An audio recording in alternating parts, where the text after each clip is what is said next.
नमस्कार दोस्तों, आपके अपने YouTube channel cube technical classes में आपका स्वागत है। इस वीडियो में हम इलेक्ट्रिशियन थ्योरी के बहुत ही महत्वपूर्ण क्वेश्चन करेंगे। आज का हमारा टॉपिक रहेगा इलेक्ट्रॉनिक्स, यानी कि हम इलेक्ट्रॉनिक्स से संबंधित महत्वपूर्ण क्वेश्चन करेंगे जो कि आपके प्रीवियस एग्जाम में क्वेश्चन पूछे गए थे। आपको वीडियो को लास्ट तक ज़रूर देखना है तथा लास्ट में आपको कमेंट सेक्शन में बताना है कि आज की हमारी वीडियो आपको कैसे लगे। बिना देरी के अपनी क्लास को स्टार्ट करते हैं। आज का हमारा पहला क्वेश्चन है जो कि बहुत ही इंपॉर्टेंट क्वेश्चन है। आपको बताना है एलईडी ड्राइवर का आउटपुट क्या होता है, यानी कि जो एलईडी ड्राइवर होता है इसका आउटपुट क्या होता है। ऑप्शन ए डीसी होता है, ऑप्शन बी एसी होता है, option C DC pulsating DC होता है, ऑप्शन डी चॉप्ड एसी होता है। तो आपको सबको ध्यान रखना है, जो एलईडी ड्राइवर होता है इसका कार्य क्या होता है। यह एसी को डीसी में बदलने का कार्य करता है, यानी कि तो इसका आउटपुट क्या हो जाएगा, इसका आउटपुट क्या हो जाएगा, डीसी हो जाएगा। तो इसका राइट आंसर क्या हो जाएगा, ऑप्शन ए इसका राइट आंसर हो जाएगा, ऑप्शन ए इसका राइट आंसर हो जाएगा। और यदि इसी के अंतर्गत एलईडी ड्राइवर का इनपुट क्या होता है तो इसका राइट आंसर क्या हो जाता है, ऑप्शन बी, यानी कि इसका इनपुट होता है एसी और आउटपुट होता है डीसी। तो इसका राइट आंसर हो जाएगा ऑप्शन ए, इसका राइट आंसर हो जाएगा। एलईडी ड्राइवर होता है, इसका आकार क्या होता है, इसका आकार इसका बड़ा होता है, यानी कि यह बड़ा आकार में होता है। अगले क्वेश्चन की ओर आगे बढ़ते हैं।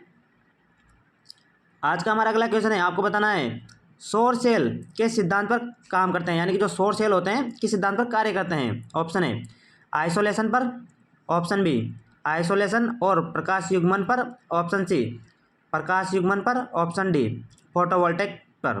तो आप सभी को ध्यान रखना है, जो सौर सेल होते हैं यह फोटोवोल्टेइक, यानी कि यह फोटोवोल्टाइक सिद्धांत पर कार्य करते हैं। तो इसका राइट आंसर क्या हो जाएगा, ऑप्शन डी इसका राइट आंसर हो जाएगा। आपको ध्यान रखना है, जो सौर सेल होती है इसमें प्लेटें होती है, ये किसकी बनी होती है, इसमें हम सिलिकॉन की प्लेटों का उपयोग किया जाता है। कई बार एग्जाम में पूछा जाता है सोलर सेल में किस धातु की प्लेटों का प्रयोग किया जाता है, तो सिलिकॉन धातु का इसमें प्रयोग किया जाता है। अगले क्वेश्चन की ओर आगे बढ़ते हैं। अगला क्वेश्चन है हमारा, आपको बताना है निम्नलिखित में से किस सॉफ्टवेयर का उपयोग माइक्रो कंट्रोलर की प्रोग्रामिंग के लिए किया जाता है, यानी कि आपको बताना है किस सॉफ्टवेयर का उपयोग माइक्रो कंट्रोलर की प्रोग्रामिंग, यानी जो प्रोग्रामिंग के लिए किसका प्रयोग किया जाता है। Option A Microsoft Paint, option B Microsoft Excel, option C Calc, option D Microsoft Word. तो आप सभी को ध्यान रखना है, जो प्रोग्रामिंग के लिए इसमें कैल का प्रयोग किया जाता है। तो इसका राइट आंसर क्या हो जाएगा, ऑप्शन सी, ऑप्शन सी इसका राइट आंसर है। अगले क्वेश्चन की ओर आगे बढ़ते हैं। आपको बताना है, अगला क्वेश्चन हमारा किस रंग के एलईडी लैंप का उपयोग आमतौर पर घरेलू उपयोग के लिए किया जाता है। जो घरेलू उपयोग के लिए एलईडी प्रयोग किया जाता है वह कौन से कलर का होता है। Option A red, option B हरा, option C black, option D white या सफ़ेद। तो आप सभी को ध्यान रखना है, जो आमतौर पर घरेलू उपयोग में किया जाता है उसमें जो एलईडी लैंप होता है वह सफ़ेद होता है। तो इसका राइट आंसर क्या हो जाएगा, ऑप्शन डी, ऑप्शन डी इसका राइट आंसर हो जाएगा। यानी कि आपको ध्यान रखना, जो एलईडी बने होते हैं वह उनसे किस मटेरियल के बने होते हैं वह उस पर निर्भर करता है। तो घरेलू उपयोग में वह वाइट के बनाए जाते हैं। अगले क्वेश्चन की ओर आगे बढ़ते हैं। अगला क्वेश्चन हमारा, आपको बताना है एकल संधि ट्रांजिस्टर, यानी कि एक यूनि जंक्शन ट्रांजिस्टर है यूजेटी, तरंग उत्पन्न करने के लिए प्रयुक्त किया जाता है, यानी कि जो यूजेटी होता है किस तरह की तरंग उत्पन्न करने के लिए प्रयुक्त किया जाता है। ऑप्शन ए त्रिकोणीय, ऑप्शन बी वर्गाकार, ऑप्शन सी आरादंती, ऑप्शन डी साइन या ज्या। तो आप सभी को ध्यान रखना है, जो यूजेटी होता है यह एक तो साटूथ और साइनसॉइडल प्रकार के तरंग उत्पन्न करता है। तो इसका राइट आंसर क्या हो जाएगा, ऑप्शन सी, ऑप्शन सी इसका राइट आंसर हो जाएगा। अगले क्वेश्चन की ओर आगे बढ़ते हैं। अगला क्वेश्चन है हमारा, जो कि वेरी वेरी इंपॉर्टेंट क्वेश्चन है, ऑप्टिकल फाइबर संचरण लिंक के डिजाइन में एलईडी और लेजर का उपयोग के लिए किया जाता है। तो आपको बताना है, जो ऑप्टिकल फाइबर संचरण लिंक के डिजाइन में एलईडी और लेजर का उपयोग किया जाता है किसके लिए किया जाता है। ऑप्शन ए प्रवर्धक के रूप में, option B repeaters, option C detectors, option D source या स्रोत। तो आप सभी को ध्यान रखना है, जो एलईडी और लेजर का उपयोग किया जाता है यह सोर्स के रूप में किया जाता है। तो इसका राइट आंसर क्या हो जाएगा, ऑप्शन डी इसका राइट आंसर हो जाएगा। और आप सभी को ध्यान रखना है, जो ऑप्टिकल फाइबर होता है यह किस सिद्धांत पर कार्य करता है। ऑप्टिकल फाइबर जो कि पूर्ण आंतरिक परावर्तन के सिद्धांत पर कार्य करता है। कई बार एग्जाम में पूछा जाता है जो ऑप्टिकल फाइबर होता है यह पूर्णांतिक परावर्तन के सिद्धांत पर कार्य करता है। अगले क्वेश्चन की ओर आगे बढ़ते हैं। अगला क्वेश्चन हमारा आपको बताना है एक आरएलसी श्रेणी अनुनाद को बूस्ट करता है, यानी कि जो एक आरएलसी श्रेणी अनुनाद होता है रेजोनेंस, वह किसको बूस्ट करता है? ऑप्शन ए प्रतिरोध को, ऑप्शन बी प्रेरकत्व को, ऑप्शन सी धारा को, ऑप्शन डी फ्रीक्वेंसी को। तो आप सभी को बताना है जो आरएलसी श्रेणी अनुनाद किसको बूस्ट करने का कार्य करता है। तो आप सभी को ध्यान रखना है, इसका राइट आंसर हो जाएगा ऑप्शन सी, यह करंट या धारा को बूस्ट करने का कार्य करता है।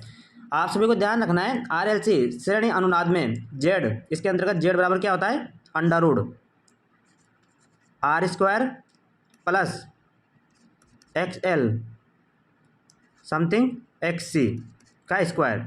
यदि इसके अंतर्गत एक्स एल बराबर एक्स सी हो जाता है तो क्या हो जाता है? जेड बराबर आर हो जाता है। आप सभी को ध्यान रखना है। तो आपको ध्यान रखना है जो आरएलसी श्रेणी अनुनाद होता है यह धारा को बूस्ट करने का कार्य करता है। अगले क्वेश्चन के आगे बढ़ते हैं। अगला क्वेश्चन है हमारा वेरी वेरी इंपॉर्टेंट क्वेश्चन है, एग्जाम में पूछा गया क्वेश्चन है, आपको बताना है एकल चरण प्रवर्धन के लिए ट्रांजिस्टर की आवश्यकता होती है, यानी कि आपको बताना है एकल चरण प्रवर्धन के लिए कौन से कितने ट्रांजिस्टर की आवश्यकता होती है? Option A 2 transistor, option B 1, option C 4, option D 3। तो आप सभी को ध्यान रखना है एकल चरण प्रवर्धन के लिए एक ही ट्रांजिस्टर की आवश्यकता होती है। तो इसका राइट आंसर क्या हो जाएगा? ऑप्शन बी इसका राइट आंसर हो जाएगा। अगले क्वेश्चन की ओर आगे बढ़ते हैं। अगला क्वेश्चन है हमारा, आपको बताना है निम्न में से किस फंक्शन के लिए सीमित ट्रिगर प्रयुक्त किया जा सकता है, यानी कि जो सीमित ट्रिगर प्रयुक्त किया जाता है वह किस फंक्शन के लिए किया जाता है? Option A blocking, option B filtering, option C प्रवर्धन, ऑप्शन डी पल्स शेपिंग। तो आप सभी को बताना है इसका राइट आंसर क्या होगा। तो आप सभी को ध्यान रखना है इसका राइट आंसर है ऑप्शन डी पल्स शेपिंग, यानी कि जो सीमित ट्रिगर प्रयुक्त सिंगल ट्रिगर के लिए जो फंक्शन किस प्रयुक्त किया जाती है वह पल्स शेपिंग होती है। तो इसका राइट आंसर हो जाएगा ऑप्शन डी, इसका राइट आंसर है। अगला क्वेश्चन है हमारा, आपको बताना है वेरी वेरी इंपॉर्टेंट क्वेश्चन है स्टोरेज ऑसिलोस्कोप संकेत को संग्रहित किया जा सकता है, यानी कि जो स्टोरेज ऑसिलोस्कोप संकेत होता है इसको किस में संग्रहित किया जा सकता है? Option A VTVM, option B digital oscilloscope, option C analog oscilloscope, option D cathode ray tube. तो आप सभी को ध्यान रखना है जो स्टोरेज ऑसिलोस्कोप को संकेत को संग्रहित किया जाता है वह हम डिजिटल ऑसिलोस्कोप से संग्रहित कर सकते हैं। तो इसका राइट आंसर क्या हो जाएगा? ऑप्शन बी, इसका राइट आंसर है ऑप्शन बी, इसका राइट आंसर हो जाएगा। अगले क्वेश्चन की ओर आगे बढ़ते हैं। अगला क्वेश्चन है वेरी वेरी इंपॉर्टेंट क्वेश्चन है, आपको बताना है कई बार एग्जाम में पूछा गया क्वेश्चन है ट्रांजिस्टर का बीटा धारा अनुपात क्या होता है, यानी जो ट्रांजिस्टर होता है इसका बीटा धारा अनुपात क्या होता है? ऑप्शन ए IC/IE होता है, ऑप्शन बी IE/IC होता है, ऑप्शन सी IB/IE होता है, ऑप्शन डी IC/IB होता है।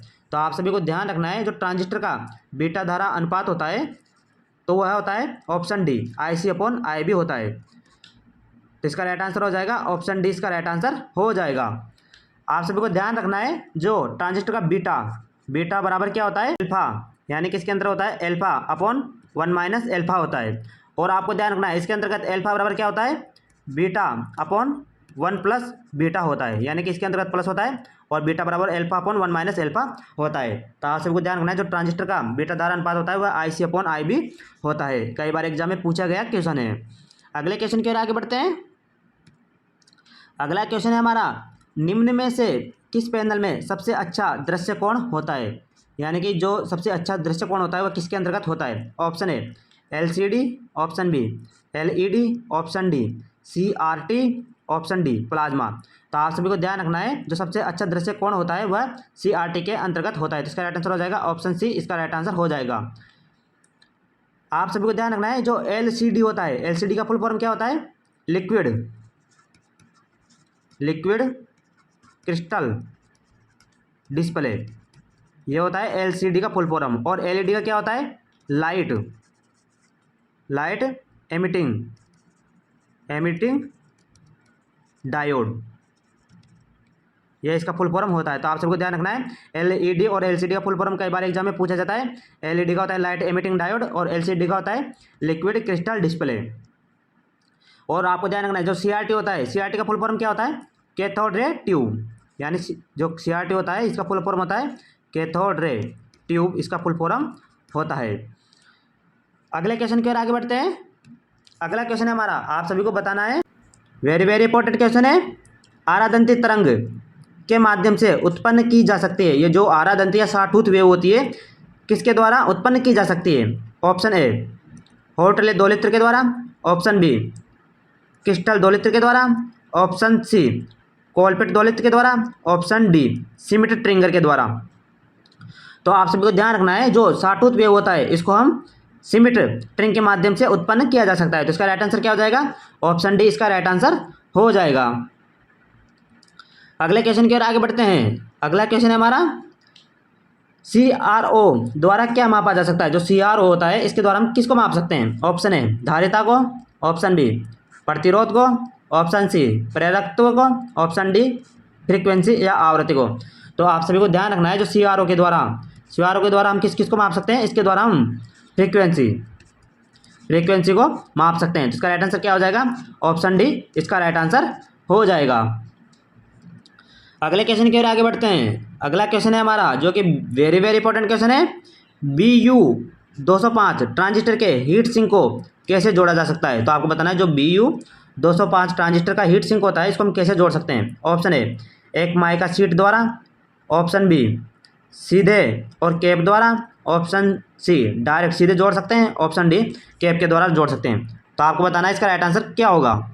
तो आप सबको ध्यान रखना है इसका राइट आंसर हो जाएगा ऑप्शन ए एक माइका शीट, इसको एक माइका शीट के द्वारा जोड़ सकते हैं। तो इसका राइट आंसर हो जाएगा option A is the right answer. और आप सभी को ध्यान रखना है जो हीट सिंक होता है वह किसका बना होता है? यह एल्यूमिनियम का बना होता है। तो आप सबको ध्यान रखना है, वेरी वेरी इंपॉर्टेंट क्वेश्चन है, हीट सिंक जो कि एल्यूमिनियम का बना होता है। और इसका परमाणु क्रमांक कितना होता है? इसका परमाणु क्रमांक होता है 13 होता है। अगले क्वेश्चन की ओर आगे बढ़ते हैं। अगला क्वेश्चन है हमारा MCB का पूरा नाम क्या है? Option A miniature circuit breaker, option B minimum circuit breaker, option C maximum circuit breaker, option D miniature circuit broker. तो आप सभी को ध्यान रखना है जो MCB का पूरा नाम होता है वो होता है मिनिएचर सर्किट ब्रेकर। तो इसका राइट आंसर क्या हो जाएगा? ऑप्शन ए इसका राइट आंसर हो जाएगा। और आप सभी को ध्यान रखना है MCB का कहाँ पर सहायता करती है? तो यानी कि भारी लोड, यानी कि ज़्यादा लोड हो जाता है या शॉर्ट सर्किट या कई शॉर्ट सर्किट हो जाता है तो MCB डाउन हो जाती है और हमारे जो उपकरण होते हैं उनकी सुरक्षा कर लेती है। अगले क्वेश्चन की ओर आगे बढ़ते हैं। अगला क्वेश्चन है हमारा वेरी वेरी इंपॉर्टेंट क्वेश्चन है, एक प्रेरकीय प्रतिघात फलन क्या करता है? ऑप्शन ए दिष्ट धारा का विरोध करता है, ऑप्शन बी प्रत्यावर्ती धारा व दिष्ट धारा को अनुमति प्रदान करता है, ऑप्शन सी प्रत्यावर्ती धारा का विरोध करता है, ऑप्शन डी प्रत्यावर्ती धारा को अनुमति प्रदान करता है। तो आप सभी को ध्यान रखना है जो प्रेरक है यानी कि इसमें इंडक्टर या इंडक्टिव दे रखा है तो यह क्या कार्य करता है? यह AC को ब्लॉक, इंडक्टर होता है वह क्या करता है? AC को ब्लॉक करता है और DC को प्रवाहित करता है। तो इसमें का राइट आंसर क्या हो जाएगा? ऑप्शन सी प्रत्यावर्ती धारा का विरोध करता है। जो प्रेरकीय प्रतिघात होता है वह प्रत्यावर्ती धारा का विरोध करता है। तो इसका राइट आंसर हो जाएगा ऑप्शन सी इसका राइट आंसर हो जाएगा। और आप सभी को ध्यान रखना है जो कैपेसिटर या संधारित्र होता है वह इसका उल्टा होता है, यानी कि वह क्या करता है? AC को प्रवाहित करता है। AC को तो क्या करता है? प्रवाहित होने देता है और DC को ब्लॉक करने का कार्य करता है। अगले क्वेश्चन की ओर आगे बढ़ते हैं। अगला क्वेश्चन हमारा एकल संधि ट्रांजिस्टर या UJT के लिए प्रयुक्त किया जाता है, यानी कि जो UJT होता है वह किसके लिए प्रयुक्त किया जाता है? ऑप्शन ए DC को प्रवर्धित करने के लिए, ऑप्शन बी SCR को ट्रिगर करने के लिए, ऑप्शन सी ट्राइक को बूस्ट या ट्रिगर करने के लिए, ऑप्शन डी SCR को बूस्ट करने के लिए। तो आप सभी को ध्यान रखना है जो एकल संधि ट्रांजिस्टर या UJT होता है इसका प्रयोग SCR को ट्रिगर करने के लिए करते हैं। तो इसका राइट आंसर क्या हो जाएगा? ऑप्शन बी, यानी कि SCR को ट्रिगर करने के लिए UJT का प्रयोग किया जाता है। अगले क्वेश्चन के लिए आगे बढ़ते हैं। अगला क्वेश्चन है हमारा, आपको बताना है होटले दोलित्र आमतौर पर प्रयुक्त किए जाते हैं। जो होटले दोलित्र होते हैं इसका प्रयोग आमतौर पर कहाँ पर करते हैं? Option A TV receiver, option B radio transmitter, option C radio receiver, option D TV transmitter. तो आप सभी को बताना है इसका राइट आंसर क्या होगा। तो आप सभी को ध्यान रखना है, इसका राइट आंसर हो जाएगा ऑप्शन सी। जो हॉट ध्वनित्र होता है इसका प्रयोग रेडियो रिसीवर्स में किया जाता है। वेरी वेरी इंपॉर्टेंट क्वेश्चन है, आप सभी को ध्यान रखना है। अगले क्वेश्चन की ओर आगे बढ़ते हैं। अगला क्वेश्चन है हमारा, किस ट्रांजिस्टर विन्यास प्रवर्धक का धारा लाभ न्यूनतम होता है, यानी कि किस ट्रांजिस्टर विन्यास का प्रवर्धन का धारा लाभ क्या होता है, न्यूनतम यानी मिनिमम होता है या लोवेस्ट होता है। ऑप्शन है कॉमन बेस या कॉमन आधार प्रवर्धक, option B common collector, option C common उत्सर्जक, ऑप्शन डी उत्सर्जक कपल्ड। तो आप सभी को ध्यान रखना है, जो कॉमन बेस या कॉमन आधार प्रवर्धक होता है इसका धारा लाभ न्यूनतम होता है। तो इसका राइट आंसर क्या हो जाएगा, ऑप्शन ए इसका राइट आंसर हो जाएगा। इसी के साथ आज की वीडियो हमारी यही समाप्त होती है। यदि हमारे द्वारा बताए गए क्वेश्चन आपको अच्छे लगे हो तो हमारे चैनल को सब्सक्राइब जरूर करो तथा बेल आइकन को जरूर दबाएं, तथा लास्ट में आपको कमेंट सेक्शन में बताना है कि आपको कितने क्वेश्चन सही हुए, और हमारी वीडियो को ज़्यादा से ज़्यादा शेयर करें जिससे कि हमारा मोटिवेशन बढ़ता रहे। इसी के साथ हम अपनी वीडियो को यहीं समाप्त करते हैं। धन्यवाद।